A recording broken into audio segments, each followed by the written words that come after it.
Thank you very much, Dave. Pens and pencils, notebooks, knapsacks, computers, clothes, jelly shoes maybe. Back to school shopping can be an expensive endeavor, but it doesn't have to be that way. Personal finance expert Lesley-Anne Scorgie is here to explain how you can keep your family from feeling the financial squeeze this fall. Good morning to you. Good morning. Great to see you. This Yeah, is you a great too. topic in that a lot of families are thinking about shopping the next couple of weeks.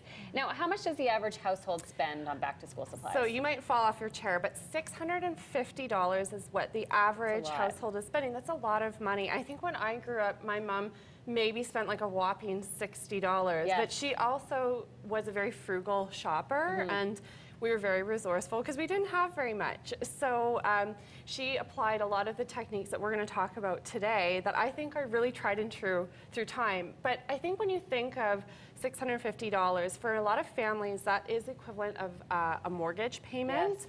Or it could be a Visa payment. You never know, but everybody has a finite amount of money that they can spend, and taking $650 out of that is a large chunk. Yeah. A big chunk of it's also going to electronics and clothing, but you have to remember school is not a fashion show.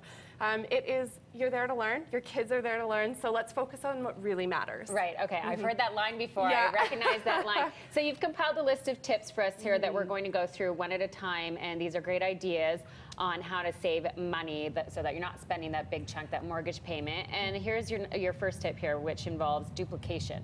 So what we want to avoid is we want to avoid having too many of the same thing, and to do that you need to take an inventory of what you have at home. So rifle through the cupboards, go through your kids' old knapsacks, and if you don't need a new knapsack, don't get one. If you can do hand-me-downs, pass them down.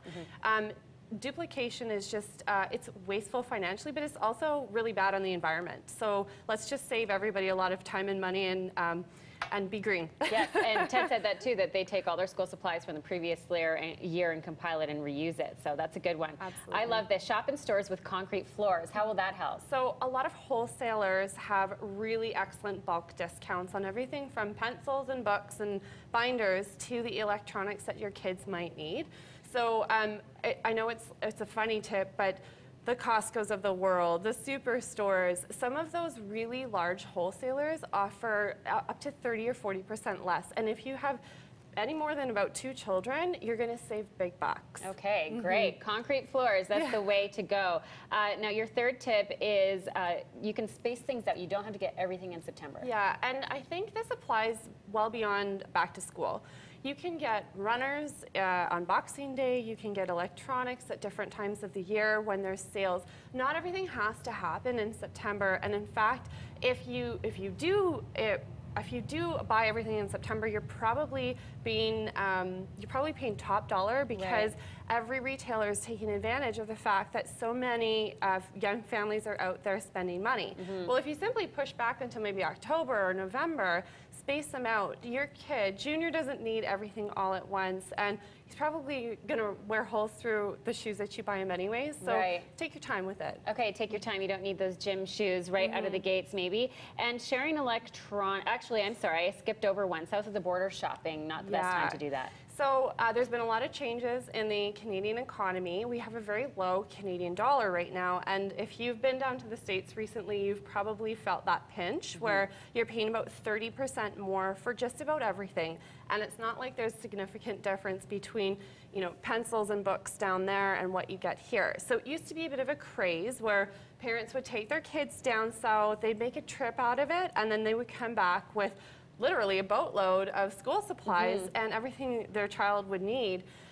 It's just not economical now. And would you pay 30% more for the same thing? Yes. Probably not. Yeah. So I just recommend stay here. We've got great stores, and they're very competitive right now. They want your business, so take advantage of those sales right here at home. Okay, we're just about out of time. Sharing electronics is important, just really quickly. Absolutely. If you've got a home computer, not everybody needs their own.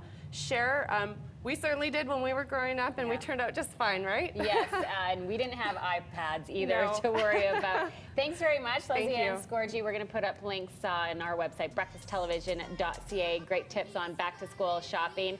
And Mike Yanni is baking up a storm this morning at the State Culinary Campus.